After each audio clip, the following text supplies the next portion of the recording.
Lessons 3 and 4 of The Power of Concentration. The Power of Concentration by Theron Q. Dumont. Lesson 3. How to Gain What You Want Through Concentration. The ignorant person may say, "How can you get anything merely by wanting it?" I say that through concentration you can get anything you want. Every desire can be gratified. But whether it is will depend upon you concentrating to have that desire fulfilled. Merely wishing for something will not bring it. Wishing you had something shows a weakness and not a belief that you will really get it. So never merely wish, as we are not living in a fairy age. You use up just as much brain force in vain imaginings as you do when you think of something worthwhile. Be careful of your desires. Make a mental picture of what you want and set your will to this until it materializes. Never allow yourself to drift without helm or rudder. Know what you want to do and strive with all your might to do it, and you will succeed. Feel that you can accomplish anything you undertake. Many undertake to do things, but feel when they start they are going to fail, and they usually do. I will give an illustration. A man goes to a store for an article. The clerk says, "I'm sorry, we do not have it." But the man that is determined to get that thing inquires if he does not know where he can get it. Again receiving an unsatisfactory answer, the determined buyer consults the manager, and finally he finds where the article can be bought. That is the whole secret of concentrating on getting what you want. And remember, your soul is a center of all power, and you can accomplish what you will to. "I'll find a way or make one" is the spirit that wins. I know a man that is now head of a large bank. He started there as a messenger boy. His father had a button made for him with a P on it and put it on his coat. He said, "Son, that P is a reminder that someday you are to be the president of your bank. I want you to keep this thought in your mind. Every day do something that will put you nearer your goal." Each night after supper he would say, "Son, what did you do today?" In this way the thought was always kept in mind. He concentrated on becoming president of that bank, and he did. His father told him never to tell anyone what the P stood for. A good deal of fun was made of it by his associates, and they tried to find out what it stood for, but they never did until he was made president, and then he told the secret. Don't waste your mental powers in wishes. Don't dissipate your energies by trying to satisfy every whim. Concentrate on doing something really worthwhile. The man that sticks to something is not the man that fails. Power to him who power exerts. Emerson. Success today depends largely on concentrating on the interior law of force, for when you do this you awaken those thought powers or forces which when used in business ensures permanent results. Until you are able to do this you have not reached your limit in the use of your forces. This great universe is interwoven with myriads of forces. You make your own place, and whether it is important depends upon you.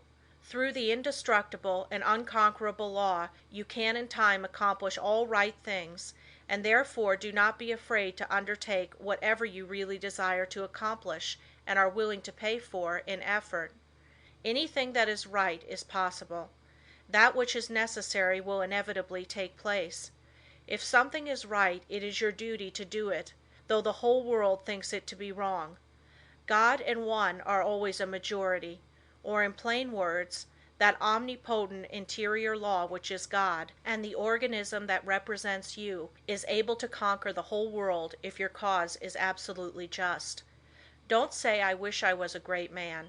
You can do anything that is proper and you want to do. Just say, "You can," "You will," "You must."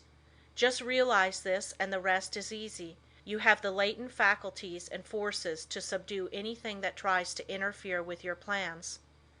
Let the troubles and responsibilities of life come thick and fast. I am ready for them. My soul is unconquerable. I represent the infinite law of force, or of all power.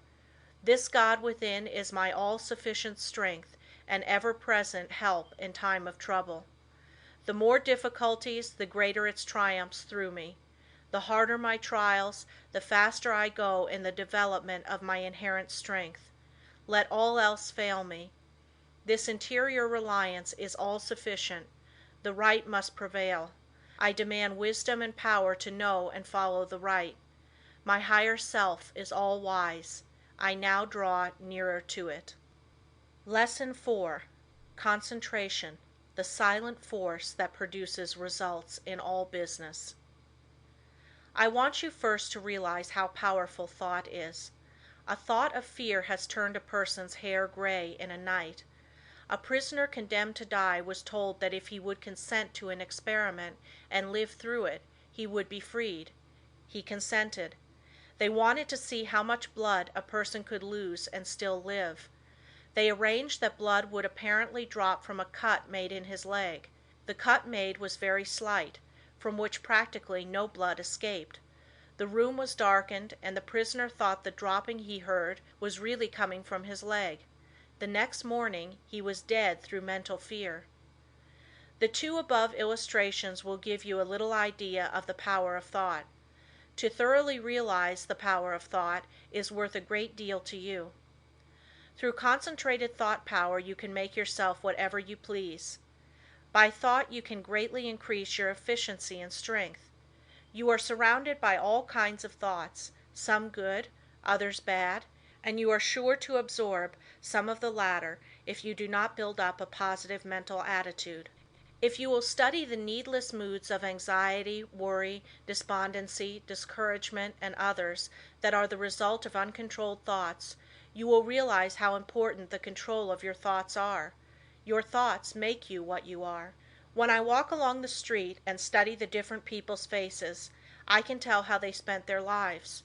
It all shows in their faces, just like a mirror reflects their physical countenances. In looking in those faces, I cannot help thinking how most of the people you see have wasted their lives. The understanding of the power of thought will awaken possibilities within you that you never dreamed of. Never forget that your thoughts are making your environment, your friends, and as your thoughts change, these will also. Is this not a practical lesson to learn? Good thoughts are constructive. Evil thoughts are destructive. The desire to do right carries with it a great power. I want you to thoroughly realize the importance of your thoughts and how to make them valuable, to understand that your thoughts come to you over invisible wires and influence you. If your thoughts are of a high nature, you become connected with people of the same mental caliber, and you are able to help yourself. If your thoughts are tricky, you will bring tricky people to deal with you, who will try to cheat you. If your thoughts are right kind, you will inspire confidence in those with whom you are dealing. As you gain the goodwill of others, your confidence and strength will increase. You will soon learn the wonderful value of your thoughts and how serene you can become even when circumstances are the most trying. Such thoughts of right and goodwill bring you into harmony with people that amount to something in the world and that are able to give you help if you should need it, as nearly everyone does at times. You can now see why it is so important to concentrate your thoughts in the proper channels. It is very necessary that people should have confidence in you. When two people meet, they have not the time to look each other up. They accept each other according to instinct, which can usually be relied on. You meet a person and his attitude creates a suspicion in you. The chances are you cannot tell why, but something tells you, have no dealings with him, for if you do, you will be sorry. Thoughts produce actions. Therefore, be careful of your thoughts. Your life will be molded by the thoughts you have. A spiritual power is always available to your thought, and when you are worthy, you can attract all the good things without a great effort on your part. The sun's rays shine down on our gardens, but we can plant trees that will interfere with the sunlight. There are invisible forces ready to help you if you do not think and act to intercept these. These forces work silently. You reap what you sow. You have concentrated within powers that, if developed, will bring you happiness greater than you can even imagine. Most people go rushing through life, literally driving away the very things they seek. By concentration you can revolutionize your life, accomplish infinitely more and without a great effort.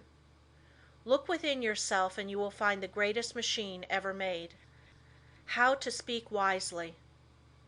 In order to speak wisely you must secure at least a partial concentration of the faculties and forces upon the subject at hand. Speech interferes with the focusing powers of the mind, as it withdraws the attention to the external and therefore is hardly to be compared with the deep silence of the subconscious mind, where deep thoughts and the silent forces of high potency are evolved. It is necessary to be silent before you can speak wisely. The person that is really alert and well poised and able to speak wisely under trying circumstances is the person that has practiced in the silence. Most people do not know what the silence is, and think it is easy to go into the silence, but this is not so. In the real silence we become attached to that interior law and the forces become silent, because they are in a state of high potency, or beyond the vibratory sounds to which our external ears are attuned. He who desires to become above the ordinary should open up for himself the interior channels which lead to the absolute law of the omnipotent. You can only do this by persistently and intelligently practicing thought concentration. Hold the thought. In silence, I will allow my higher self to have complete control. I will be true to my higher self. I will live true to my conception of what is right. I realize that it is to my self-interest to live up to my best. I demand wisdom so that I may act wisely for myself and others. In the next chapter I will tell you of the mysterious law which links all humanity together by the powers of cooperative thought and chooses for us companionship and friends. End of Lesson 4.